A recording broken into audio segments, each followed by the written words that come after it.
2025 সালের ভোটার তালিকার খসড়া প্রকাশ করেছে নির্বাচন কমিশন। খসড়ার তালিকা অনুযায়ী দেশে মোট ভোটার 12,61,70,900 জন। তালিকায় নতুন যুক্ত হচ্ছেন 45,71,216 জন ভোটার।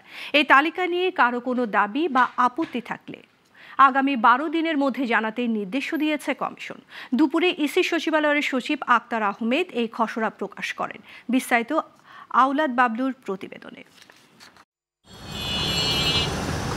দেশে আসলে শেষ পর্যন্ত ভোটার সংখ্যা কত দাঁড়াবে তা জানা যাবে এই বছর অক্টোবরের পর। কারণ চলতি বছরের জানুয়ারি থেকে 31 অক্টোবর পর্যন্ত সময়ের মধ্যে যাদের বয়স 18 বছর পূর্ণ হবে তাদেরও ভোটার তালিকায় অন্তর্ভুক্ত করা হবে।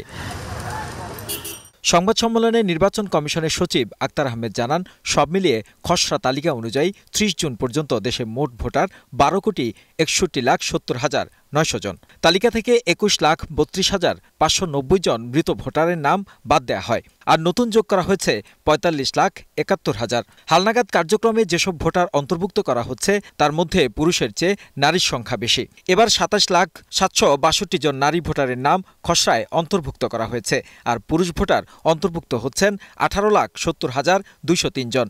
হিজড়া পরিচয় অন্তর্ভুক্ত হচ্ছেন 251 জন। 31 অক্টোবরে যেটা হবে সেটা নিয়ে আপনাকে আবার যখন বলবো তখন বলবো।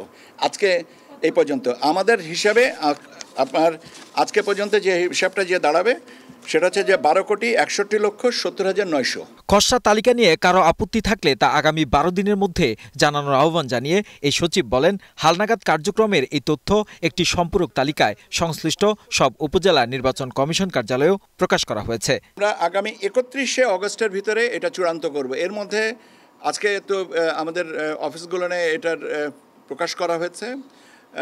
এই ব্যাপারে তাদের যদি সংশোধনী কিছু থাকে সেই সংশোধনীগুলো আমাদেরকে জানাবেন এবং সংশোধনী অনুযায়ী আমরা এটা চূড়ান্ত করব 31 অগস্ট।